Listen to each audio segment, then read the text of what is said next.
Welcome back, everyone. Professor Cameron here. Now, up until now, what we've been doing is we've been generating tool paths for milled parts, right? So 2.5 axis, 3 axis parts. What we're going to do now is we're going to touch on creating lathe parts. So how to create round cylindrical parts on a lathe through turning operations. And this is the part we're going to be working on today. Just this simple. I don't even know what you'd call this, a chair leg maybe, but just this simple turned piece. So we learn how to generate the tool paths and get everything set up for lathing operations. Now, one thing you want to remember when it comes to designing lathed parts, um, what you want to do uh, is design them so that they actually can be cut on a lathe. And what I mean by that is our detail here is such that we can actually fit a cutter in here, and we'll see how this actually cuts this scallop in a minute. But also the length of our part. There are a couple of rules of thumb that we like to go by, but in general, you don't want the length of your lathed piece, your turned piece, to be more than 4:1 compared to its diameter. So what we have here, this is the radius, I revolve this. We have a diameter on this piece of 2 inches. So following that 4:1, the maximum length of our piece that we could turn is 8 inches. I've trimmed this down to right about 5 inches. And the reason why we do this is because if we think about how this is going to be in our lathe, there's going to be a chuck on this end holding on to our stock.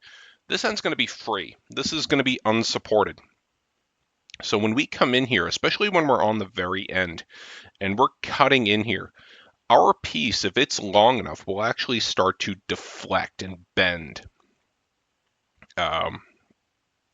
If our piece is too long. And what that's going to do is it's going to cause our dimensional accuracy on our part to decrease because our part's not rigid, it's flopping around.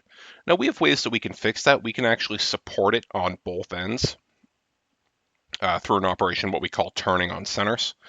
But most of our operations, our part is going to be held fixed on one end, and that's what we're going to do today. So just something to pay attention to when you're designing lathe pieces.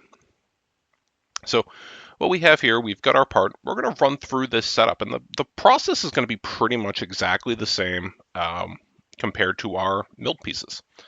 We're going to go to Solidworks CAM and define machine. Now, by default, SolidWorks CAM reverts to the mill. What we're going to do is we're going to select the turn machine, and we're going to select single turret, and then press select here.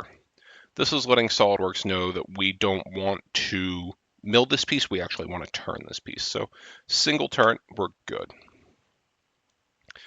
We're going to go ahead and define our coordinate system. And typically what we do is we want this front surface here to be our 0. So the way we have this set up is fine. Z and Y, we actually don't use our X axes here. So this all looks good. If yours is different, you can go to either stock vertex or part vertex, and you'll have these little nodes here. You can select those to move your 0. When we have this in the lathe, we're going to come in here, chuck this. This is going to be in the chuck. We're going to touch off on this surface with our tool. And this is going to be our 0 surface. So that looks fine. We can go ahead and select OK. The stock manager is where we want to pay attention. By default, it creates a piece of stock just the minimum size. Well, you have to think about, we're going to be holding this in the chuck right here. So we want to add on a little bit of material to the back end here. What we're going to do is we're going to come down here under offset parameters. and we are going to set the back of face stock offset, and we're going to add on about 1 1/8 inches. When I ran this before, that seemed to work pretty well. And you'll see that that went ahead and added on 1 1/8 inches to the back end. This gives the chuck something to hold on to, and it also gives us clearance to come in here and cut this off afterwards. Now we could run this as is. However, when we're dealing with stock, particularly on lathe parts, we want to oversize our stock just a little bit. We are going to add a little bit to the front. We're going to do front face stock offset, and we're going to add about 100 thou onto there. So 0.1 onto our front of stock. That way we can come in here and we can clean the surface up. It's going to have a nice smooth lathe surface. And then for our diameter, you can do it in bar stock parameters up here or in offset parameters down here. I'm going to make this 2 1/8, 2.125. And what that's going to do is it's just going to give me a little bit of material around my part so that when I come in here, I have room to face off, I have room to zero, and I'm not cutting into that 2 inches of my part. So this all looks perfect. We're going to go to setup and turn setup. And we actually don't have to do much on this. We can go ahead and click OK. And then we're going to go to extract machinable features. This is going to analyze our stock size and analyze the features that we have in here and generate what needs to be cut. And we have a facing feature, an OD feature, and a cutoff feature. So this is going to be our facing feature, getting this front surface nice and flat. This is going to be our OD feature, turning this down to size and cutting this scallop. And then the cutoff feature is where it actually parts it off from the remaining stock. Once we have that, that looks good. We can generate operation plan. And what it's put in here is a roughing, a finish, a roughing, a finish, and a cutoff. So this is a roughing operation and a finish operation for the front here. This is a roughing and finish operation for the side profile, and then cutting off our piece from the bar stock. Let's see, we generate toolpaths, and we're just going to simulate this. We're going to see what this looks like just right off the bat here.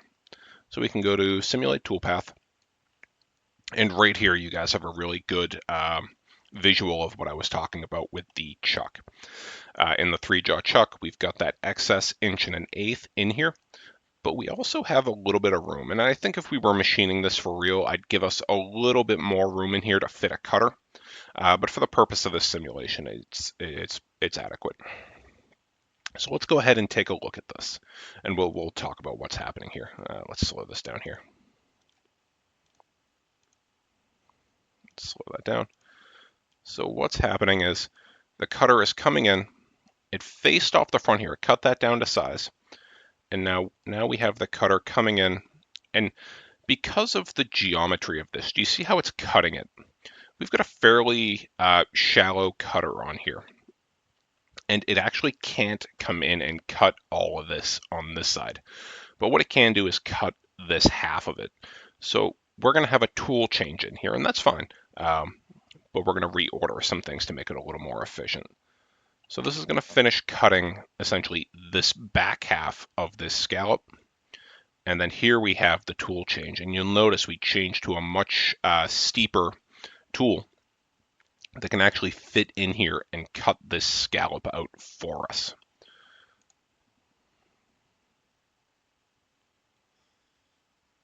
And then we had our parting operation, and this looks fine. Based on this, I think if we were to redesign this part, we might make this scallop a little bit shallower. It looks like it had some trouble fitting in here, but that's fine. It's not going to cause an issue for us. So that looks good. What we have is our, I believe, 5 operations, and consisting of our facing operations and our turning operations and our cutoff. So like I said, we have a tool change in here. What we start off with first is the 80-degree cutter. This is the one we saw at the very beginning. It was coming in here and right here. it was cutting this down to size. Then we switched to the 80-degree cutter, I'm sorry, the 55, to finish that facing. Now we switch back to the 80 to do this back half, and then it's going to switch back to the 55-degree cutter to finish the front half, and then we're going to go to our part off tool. Now,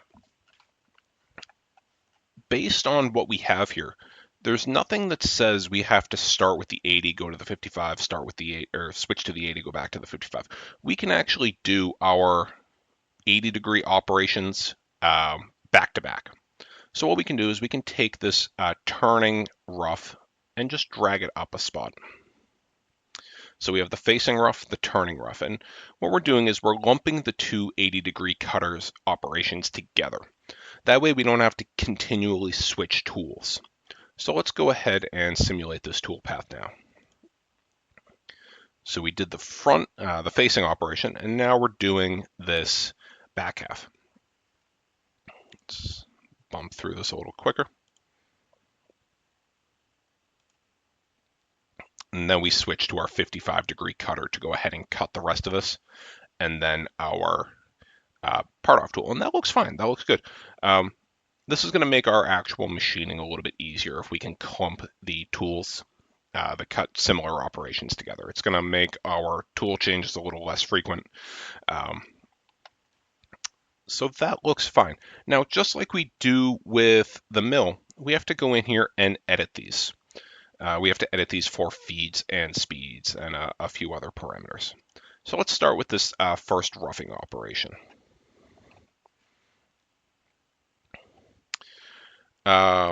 For feeds and speeds. Now, we actually calculate feeds and speeds on the lathe very similar to how we do on the mill. We still use that 4V over D. The only difference is the D that we use is for the diameter of our part rather than the diameter of the tool. So in our case, most of our lathe tooling is going to be carbide tooling. So if we remember from our speeds and feeds chart, that's going to give us a surface speed of 600. So we're going to set our mode here to RPM and define by operation. So 4 times 600 divided by 2, which is our part diameter, we're going to give us a spindle speed of 1200 RPM. For feed, we're going to set our feed per minute to 10. On the lathe tooling that we have in the Wentworth shop, that's probably about as fast as you want to push this. We could push it faster if we were doing less cuts, doing thinner cuts, but 10 is plenty fast for everything we're going to be doing. So we're going to go to face rough.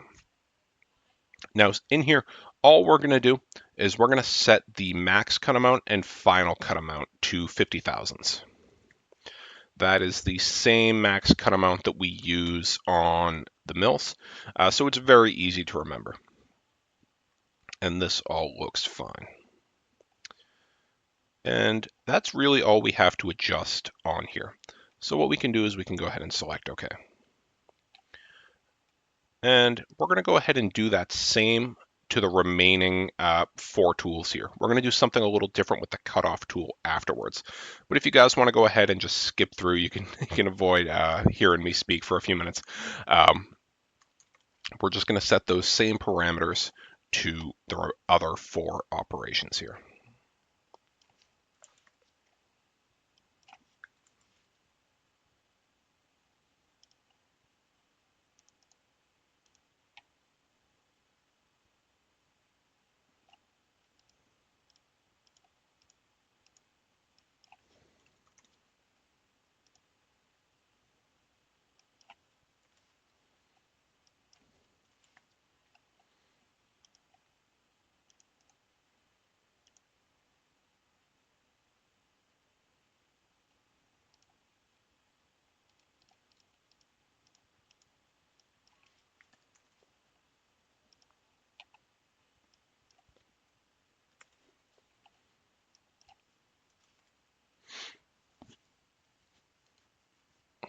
Okay, now when it comes to the parting off tool, um, this is a tool that is going to essentially plunge straight into our part. And the simple speeds and feed calculations don't really apply too well to the part off tool. So what we're going to do is we're going to edit definition for this.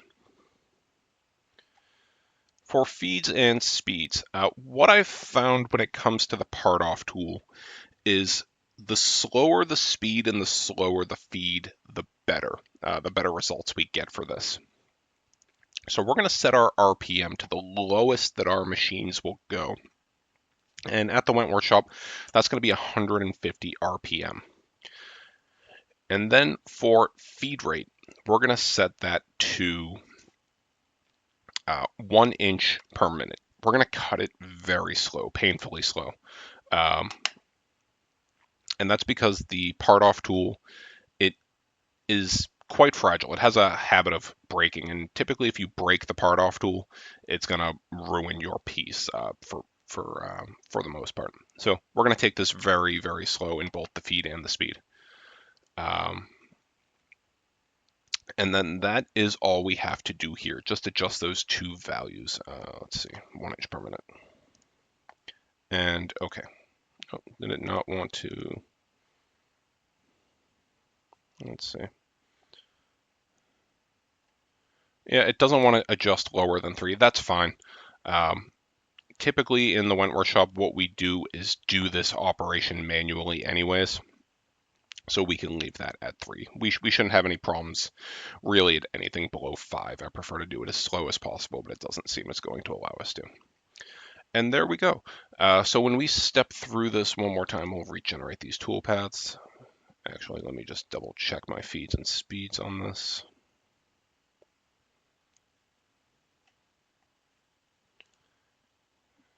Yep.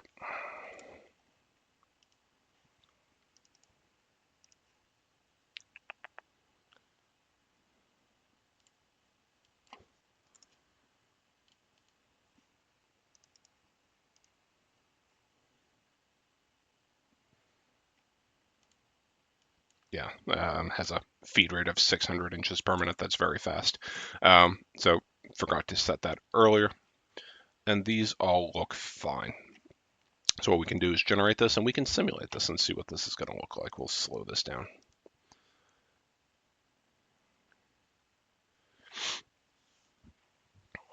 And we're coming in here, cutting the back half just like before. The only difference is we're doing a little bit more gingerly because of the updated feeds and speed parameters.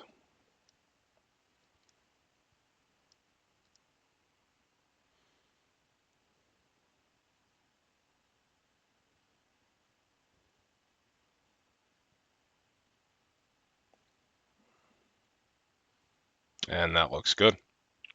All right, perfect. So that about wraps it up for the basics of lathe parts. We're going to touch on more advanced lathing in a future video. But if you guys have any questions on this in the meantime, please feel free to reach out to me. And as always, have a nice day.